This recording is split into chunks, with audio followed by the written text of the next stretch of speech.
Everything you see exists together in a delicate balance, while others search for what they can take. A true king searches for what he can give.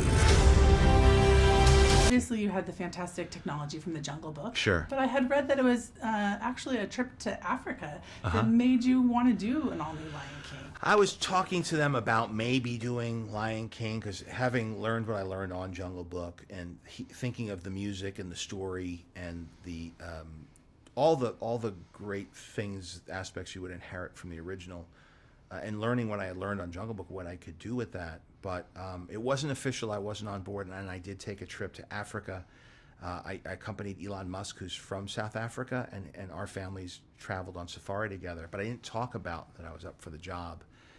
And of course, every time you saw a lion or every time you saw a warthog or something on the trip, everybody starts talking about Lion King because it's all you can think about. It's your context for it. So here I was trying to put out of my head on this trip if I would have this job or not, and everything I looked at. And so that really became the first research for it, because when I got back, it became official. And then everything I saw, and whether consciously or just subconsciously through the immersion, it helped inform how we're going to go about bringing the story to a more dimensionalized version, a more photoreal version.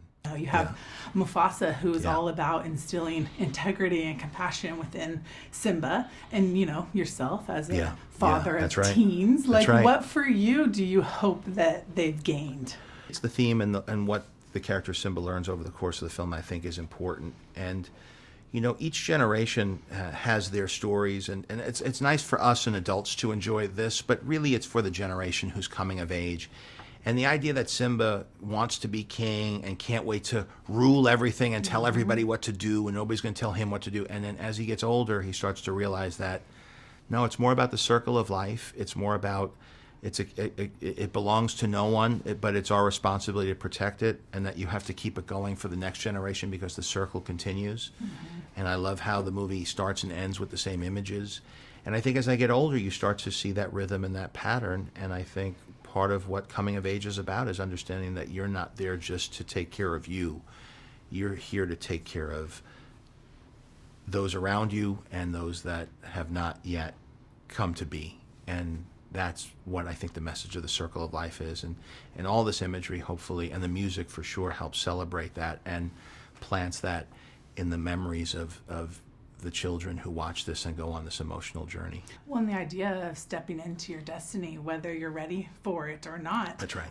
With you, you've done acting, but I would say filmmaking is definitely part of your destiny. Sure. When was that kind of aha moment for you? Fortunately, I spent a bunch of time in Chicago doing improv and writing sketch shows where writing was just seen as part of performing, and then eventually messed around with script writing, and Swingers was the first thing I wrote and had produced. And that opened doors, and I think part of it is knowing that life is unpredictable. Sometimes it's happy things that you don't predict, and sometimes not so happy things.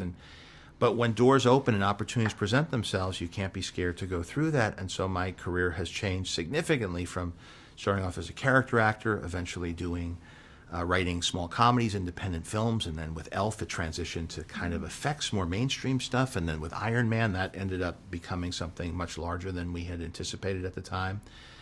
And then all these other projects, and still trying to pop down to small things like Chef, or even the Chef show where I cook. I just try to do everything that brings me joy, and hoping that will lead me, that there's something either in my head or in the universe that's guiding me in a direction that's ultimately going to be what I'm meant to be doing.